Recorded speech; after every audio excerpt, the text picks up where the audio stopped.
Just in relation, Mr. Backhurst, in relation to the, where you see the future of RTE, because while all this is happening, there's, what happens now, and in terms of what type of organisation that you see, do you see it as, commercial, a dual system, dual funded as it is? Do you see it as a bigger organisation, smaller organisation, fully state funded? Just, I don't, what kind of vision have you got for the broadcaster? Chair, first of all, I think we need to continue and accelerate change at the organisation, both the culture of it, but also particularly the way we deliver to audiences. I presented a strategy during my interview process about what we wanted to do with the organisation, and this was about particularly reaching all audiences, continue to invest in our digital products, but also to maintain investment in high quality content. In terms of the size of the organisation, I think a lot of that is contingent on the way we change it. We're committed to spending more in the independent sector over time, and also a lot is contingent on funding going forward, which is an issue that's already been touched on here. And do you see the funding model? Do you see it as, what funding model, would you be putting to the Minister or to the Government? What would you be suggesting? Well, as you may know, I had a number of discussions over the summer before all this happened about the future of funding. But I'd say at this point, maybe you have something in your mind's eye. Yeah. Look, I need to deliver the change, visible change to the organisation, and then I want to take up the discussions on funding. In my mind's eye, what is really critical to the organisation is that we have a solution, a long-term solution to public funding, and we modernise the way that we drive commercial funding. And can I ask you in that context, because we've raised it here before, in fact the day that this story broke, we had the Secretary General of the Department in here, Catherine Licken, and it was the questions that, my questions were around this issue of funding. Is part of that, does it figure in your thoughts in relation to this, in relation to online platforms, that there would be some revenue to RTE from all of that, because significant amounts of it is online now. How would that work? Do you see that as being part of it? That hasn't been a proposal that I've discussed here. I have to say, in my previous role at Ofcom, when we looked at the future of public service broadcasting as a whole, one of the options that's been used in a number of countries around Europe is some way of raising some funding from some of the significant global players who are in the market there. So it's certainly been done. Is a direction that you would be actively considering, maybe? I think any source of funds that helps us fund public service content would be welcome. And just finally on the funding, would you want to see an AG, the Controller and Auditor General, and his staff auditing the accounts of RTE?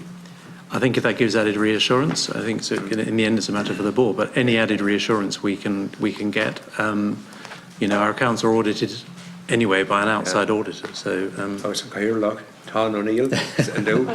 Dúirtman the Oireachtas and again Cynnig Journa Gerson and the be made I was stated in my opening statement previously that I was recommending that. Just to clarify that when we have the two senior people here, that's what I wanted to hear.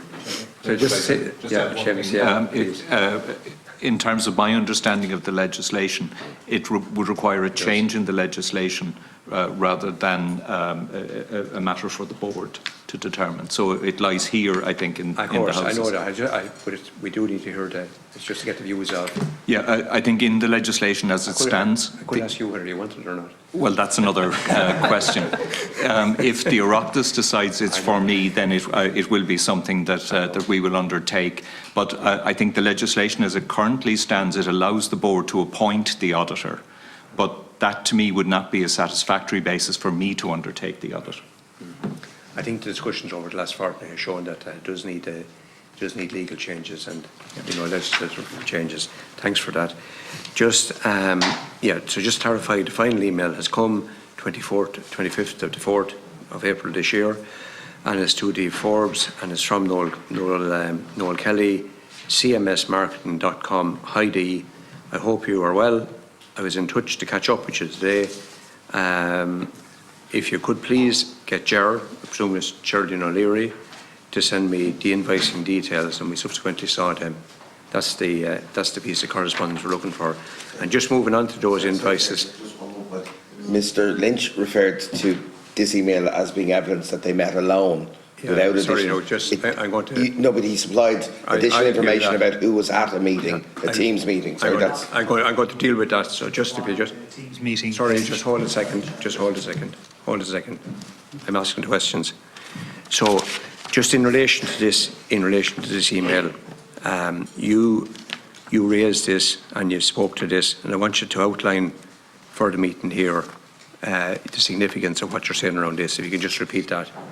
Yeah. So in terms of this, there was a statement made that, which is broadly true, that any time Noel Kelly met Dee Forbes, and it's important to say they weren't friendly, they didn't meet that often, it was purely business, and in 99% of the cases, legal and finance would be present at the meeting, or at least legal, from everything I have seen. In this instance, there was a meeting on Teams with Dee Forbes and Noel Kelly. So it could have been about anything, but I went and had a look at the email correspondence and found an email from later that day, which is precisely the email you've just read out, which refers to talking to Geraldine O'Leary to get these invoices issued. The only material point I was making in relation to that is we now know the Renault deal has expired. Geraldine O'Leary has made it absolutely clear in all her evidence that she's not going back to Renault. There won't be another 6 events. And that is really the point I'm making. Okay, thanks for that. And this, and sorry now, just a second. Made it clear to who? Just, Geraldine O'Leary made it no, clear to who is sorry, the no, question, Chair. Sorry, no, everybody gets to return the question and there will be a second round. So this email refers to the online discussion. Yes. And to answer that point in relation to who was she referring to there? Who is who referring to? Geraldine O'Leary, in terms of, was there other people on that call that you can identify? Or is it just your name member of staff? The only 2 names, well, no, Kelly can clarify that. Certainly there was no other RT staff. The only 2 names on the Teams record are Dee Forbes and Noel Kelly. Okay, Yeah. thank you. Can I ask, just in relation to the invoices, why were those invoices listed for consultancy when Mr. Kelly knew that wasn't the case? I just wondered if the CFO held to answer, and just a brief answer on that, please. I have no idea. No I idea. mean, I wasn't involved in Okay. raising those invoices or advising on how they should be raised. And in the Grant Thornton report, page 15, it says that the talent agent has also advised me that they have identified a substantial number of invoices on behalf of various other clients where the term consultancy fee is used. Was Mr. Kelly talking about other invoices regarding his clients with RTE? What do you think he was referring to there, Mr. Collins?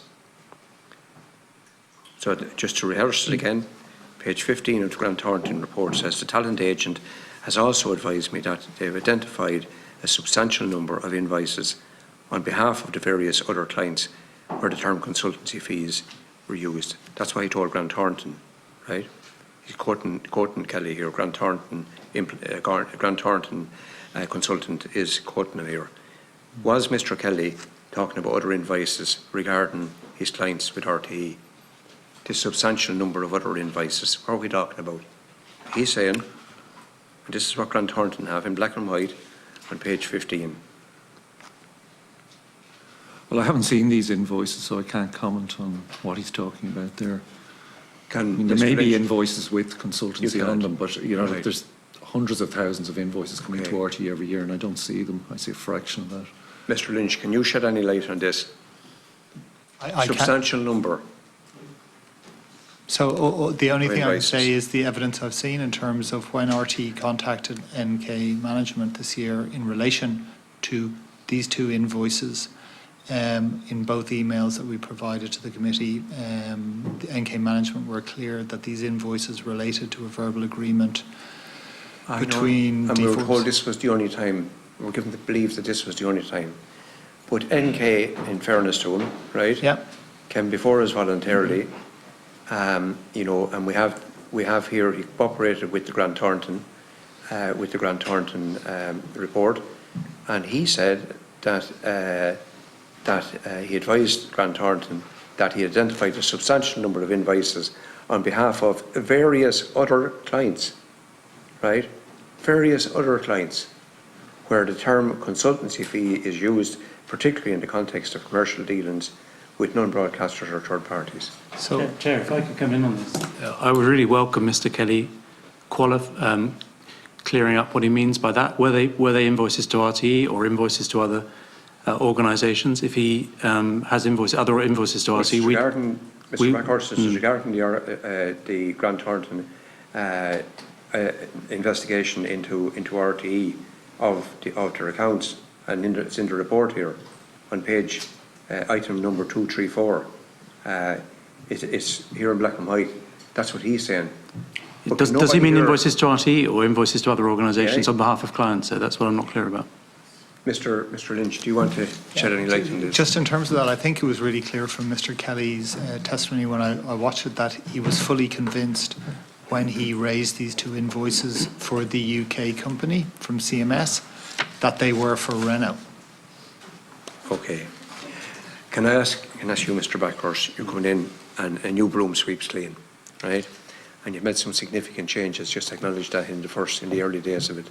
And all of this processes are all going on, committee hearings and everything else. And I understand, it's literally hitting the ground racing, never mind running. I understand that. But in relation to this matter, can you confirm that RT will now investigate into all of Noel Kelly's clients and their contracts and invoices, that you will examine these invoices? Because there obviously is a record of them, copies of invoices there. Can they now be looked at and report back to the committee on it? Yes, I would like to satisfy myself as well about that, so we'll certainly do that. Okay. Yeah. And Mr. Collins, can you confirm, can RT confirm whether Noel Kelly had previously used Astas? This is the London-based company. Yeah, well, as we heard on Tuesday, a charity associated with Noel Kelly had received a donation via Astas. So he has used it once? To the best of my knowledge, yeah. Okay. And Noel Kelly and Mr. Trubberty stated on Tuesday that they didn't know until this week that the €275,000 payments for 21 and 22 were from RT. They said that until this week they believed that Renault paid them. Would that be the case? Would they not have known up to this week? What do you think? You're addressing that to me? Yeah. Well, the evidence would seem to point that they knew they were from RTE. I don't know. It's. I can't speculate on this. Okay. I mean, there was obviously conversations going on there. I wasn't involved in those conversations, so it wouldn't be right for me to speculate. They believe Renault paid them. That's what they're saying. Sorry? They believe. That's what they said. And I don't want to quote them exactly, but that's the gist of what they said.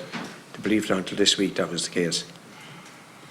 Well, if that's what they say, they believe that there was a contract in place. But that's, I can't comment on that. That's their belief. And if we could just have clarification around the issue, obviously if we see receipts and what Mr. Kelly is referring to, might be helpful maybe for Mr. Kelly, that if Mr. Kelly is looking in, or maybe if correspondence could be sent maybe to Mr. Kelly by RT saying, just asking him which invoices and which presenters or talent he was referring to there, because it's a substantial number. That's what's referred to very much like in that grant Thornton. from I think it'd be helpful. Yeah. Thank you.